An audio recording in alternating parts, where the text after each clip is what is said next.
Bah, comme vous voulez. Ça, c'est une histoire en soi. Ok. Donc, Ça se trouve, il y a un petit lune quelque part. ok. Il y a le soleil, c'est qui? Moi, j'ai pas le soleil. Ah oui, il est là. Soleil. Moi, j'ai lunettes. Moi, j'ai lunettes. Il y a autant de. Elle est où le début de la Il y en lune? a qui gèrent pas. C'est Roman. Non, non, mais là, il y a eu de la merde. Il y a de l'abus. Vous avez pas le droit de lire dans vos têtes, c'est pas juste. Attendez. Ok, qui lit en premier? Attendez, parce qu'il y a une fin On a d'histoire chacun lune, mais l'histoire. on n'a pas le Mais début. c'est pas ça? peut-être ça. Mais il n'y a pas le dessin. C'est moi, lui. C'est Ah, toi, c'est Lune. toi, Lune, bah tiens, à la fin là. Et là, du coup, c'est une histoire en soi. Ouais, c'est une histoire en soi. Ok. Qui commence? Eh ben, on fait dans le sens qu'on veut. Alice, par exemple, tu pourrais commencer. Ça va? Ok. Allez, Alice, commence. Tu as quelle histoire, toi? C'est une seule page? Non, Soleil. Ben, Alice, l'histoire soleil. C'est l'histoire d'une directrice de com en politique qui se retrouve sur le bord de la route pendant le Tour de France. En un temps de désolation et de misère, crime, anthropologie et attaque... Et attaque de banque, séquestration, usurpation d'identité, marché noir. C'est l'époque, ça. C'est l'époque. Trop bien. Qui est en train d'essayer d'allumer son barbecue quand soudain le temps s'inversa. Oh oui, le temps qui s'inverse, j'adore. Ce qui provoque une bataille de petits pois. À ce moment arrive la mort. Simplement. Il s'envole au-dessus de la ville. Enfin, il monte sur son voilier et vogue sur la Seine avec son équipage, de matelots et de pirates vers de nouvelles aventures. La morale de cette histoire, c'est que quand on espère le meilleur, il faut quand même prévoir le pire. C'est vrai. Ok. C'est assez classe. Il y a des choses. Milena, tu nous lis quelle histoire? C'est l'histoire, je sais plus. Une histoire sans dessin. C'est l'histoire d'un bookmaker agoraphobe qui se trouve dans une fête foraine en 341 avant Jésus-Christ et qui est en train d'organiser une course de tortues de terre pour remporter le titre de l'année. À chaque tortue, son numéro, son morceau de salade. Quand soudain, il se rend compte qu'il a laissé son enfant à la fête foraine. C'est ouf! Ce qui provoque l'arrêt de la centrale nucléaire voisine. À ce moment-là arrive Georgette, sa grand-mère, qui se dandine sur de la pop mièvre pour adolescentes. Moins 477 toujours. Ils improvisent une partie de backgammon, mais veulent le faire les yeux bandés pour s'entraîner. Enfin, ils décident de quitter ce merdier pour s'installer au Pérou et planter des cocotiers et élever des chèvres. La morale de cette histoire, c'est qu'il faut toujours parler à ses plantes pour en prendre soin. Magnifique. Ouais. Ok. Alors moi j'ai dit Maya. pas de dessin non plus. C'est l'histoire de Bobo. Bobo est muet. Il se trouve sur le site du barrage de Sivins à la fin des années 90. Et il est en train de peindre son abri de jardin en rose bonbon. Quand soudain une lumière jaillit du ciel, les oiseaux se déchaînent, le tonnerre gronde et des cris retentissent dans les 4 coins du monde. Ce qui provoque un fou rire généralisé chez tous les habitants de la planète, sauf notre héroïne. Le fou rire. À ce moment-là arrive sa mère. Ils se prennent alors dans les bras et sautent en l'air. Enfin, C'est juste pour savoir. les canards explosent, laissant place à une multitude de flacons de parfum à ne surtout pas boire, sauf s'ils désirent l'immortalité. La morale de cette histoire, c'est qu'il vaut mieux écrire des livres en mangeant des cacahuètes que de chercher dans le ciel des petits pois qui dorment. Non, si, des petits pois. Voilà. Ouais, C'est des petits pois ou des petits loirs? C'est des petits loirs. Ah oui, Ah oui, des petits loirs qui dorment. qui dorment. Bah oui. On peut mettre des petits loirs qui dorment. Magnifique. Ok. Gabriel. Moi, je suis pas très doué pour déchiffrer, faut pas vous vexer. Vas-y. Alors, c'est l'histoire d'un yaourt qui se trouve dans une bulle de savon en l'an de grâce 1372, qui est en train de refaire son lacet parce qu'il s'était... Attends, C'est le yaourt qui se fait son lacet dans la bulle de savon? Ah, parce qu'il s'était Bien défait sûr. et que son lacet est très très long et, et il s'emmêlait dedans. Arnaud? Quand soudain, une plume se pose délicatement sur son cou. Une plume. Lui, attends, ce qui lui provoque un orgasme. Ok. À ce moment-là, arrive une druidesse qui jette des sorts en éternuant. Il se lance dans la création d'un blog Le yaourt, hein, toujours. dénonçant, Avec le long lacet. ouais, Ok, d'accord. dénonçant les manifestations diverses de l'homophobie dans le monde du travail.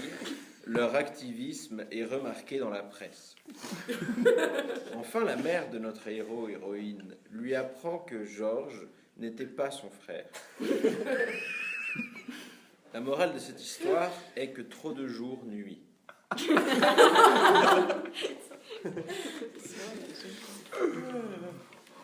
Ok. Merci Gabriel. Alors, moi je vais vous raconter l'histoire de Billy Bob, un garçon habillé en bonnet parce qu'il a tout le temps froid, qui se trouve à une fête foraine, au lendemain de l'élection présidentielle de 2017, qui est en train d'enjamber une fenêtre pour se suicider, quand soudain, les témoins de Jéhovah sonnent à la porte et veulent lui vendre des livres super chers. Ce qui provoque un changement de mentalité chez notre personnage principal, comportement pris à pic. C'est génial. Comportement pris à pic. C'est pas possible. Diminution de la taille de sa barbe et rétrécissement de la taille de ses vêtements. C'est génial. Le priapisme, on est d'accord, c'est genre avoir la gaule à l'infini. À ce moment-là, arrivera son meilleur ami, sa girafe domestique, Nathalie. Ils se souviennent qu'étant enfants, ils avaient planqué un vieux manuscrit qu'ils avaient pris à un vieillard en train de crever. Ils ne l'ont jamais lu. Pour finir, le soleil se coucha et laissa place à la pluie. La morale de l'histoire est qu'il vaut mieux serrer la main d'un aveugle que faire un croche-patte à un homme tronc. Voilà. Fort bon, c'était l'histoire lunette, L'histoire tortue. par C'est- Emma. Ouais, c'est l'histoire du propriétaire du célèbre lama du métro. Cela se passe dans un coin reculé des Highlands en Écosse, pendant les années 80, qui est en train de courir sur les toits en essayant de rallumer son téléphone, quand soudain tombe un yaourt du 7e étage. Ce qui provoque la transformation de l'alarme incendie en glace à la menthe. À ce moment-là, arrive Gwendoline, la danseuse trop belle. Ils se regardent longuement en léchant les babines. Pour finir, ils appellent l'inspection du travail et obtiennent réparation suite à un constat. La morale de cette histoire est que parfois il vaut mieux rester chez soi à s'empiffrer devant la télé. Ah, c'est tout. Ok. Alors moi, c'est Super. l'histoire lune. Vas-y, Joris. C'est l'histoire de Fantomas, le génie du crime, qui se trouve à Saint-Putride dans le Lot-et-Garonne, en l'an 0, qui est en train de mâcher un chewing-gum quand soudain il saigne du nez. Ce qui provoque un effondrement total de toutes les places financières mondiales. C'est le vrai bordel, les bâtiments explosent, tout se casse la gueule, ça pète. À ce moment-là arrive Madame Battu, Non. Si. Madame Battu. Madame Battu, la concierge, qui a comme passe-temps favori d'observer des accidents de voiture au carrefour en sirotant un café à la terrasse. Il court sur la montagne et se jette dans le vide. Au pluriel, il court. Oui. Donc c'est... ouais. Enfin, le personnage principal se met à danser sans le... Oh merde, je me suis trouvée Sous sous le le regard ahuri. Sous le regard ahuri du second personnage. Morale de cette histoire, c'est pas aux vieux singes qu'on apprend à faire des limaces ou un truc comme ça. Ok. Arnaud. C'est l'histoire de Claude Gaston, chanteur de metal hardcore, un indie raté. Il se trouve dans une voiture suspendue à la gare, À la grue. à la grue d'un chantier en flammes, un samedi matin à 11h47, qui est en train de jouer aux Sims, quand soudain, un chat se met à hurler et se transforme devant ses yeux en extraterrestre. En fait, ce n'était pas un chat normal.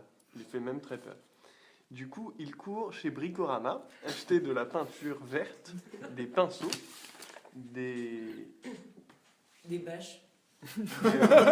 Ou l'eau Dénonce-toi. et des bâches de chantier. Il l'en met partout dans la rue et il s'y met. À ce moment-là, arrive Jean-Claude Van Damme. Ils se bagarrent comme des sauvages. Non. Si, Oh, si. c'est cool. Se donnent des coups et se crachent à la gueule. Enfin, l'ONU fait une loi qui sauve l'affaire. La morale de cette Qui histoire... sauve l'affaire. Ouais, qui sauve l'affaire. La morale de cette histoire, ceux qui partent trop tard arrivent en retard. Ok, cool.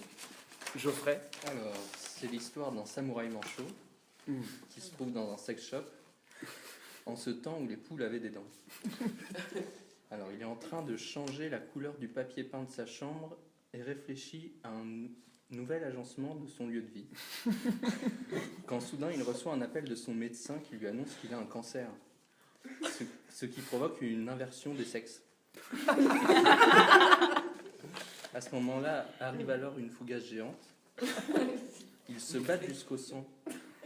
Enfin, ils réussissent à entrer chez François Hollande en pleine nuit pour le faire manger du Nutella sans s'arrêter jusqu'à ce qu'il explose.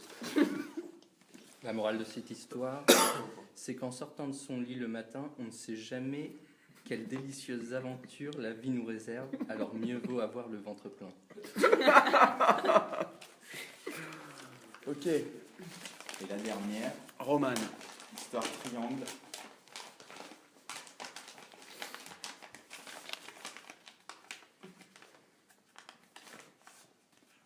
C'est l'histoire d'un cycliste professionnel qui se trouve à Dunkerque, dans une baraque à frites, au fond de la plage, au bord de la plage, en 2012, pendant la manif pour tous, et qui est en train de faire l'amour à un ours. Quand soudain, le personnage reçoit un appel téléphonique lui annonçant la mort de son chien, ce qui provoque la colère de Poséidon. À ce moment-là, arrive un sosie de Lionel Jospin, vêtu d'un costume de Robin des Bois et qui sent mauvais. Ils décident de se changer les idées, tous les deux, et partent explorer Mars en soucoupe volante. Enfin, ils s'enlacèrent pour de bon. De cette étreinte chaste naquit un fils. La morale de cette histoire est que les chiens ne sont jamais bien loin quand le jambon cuit.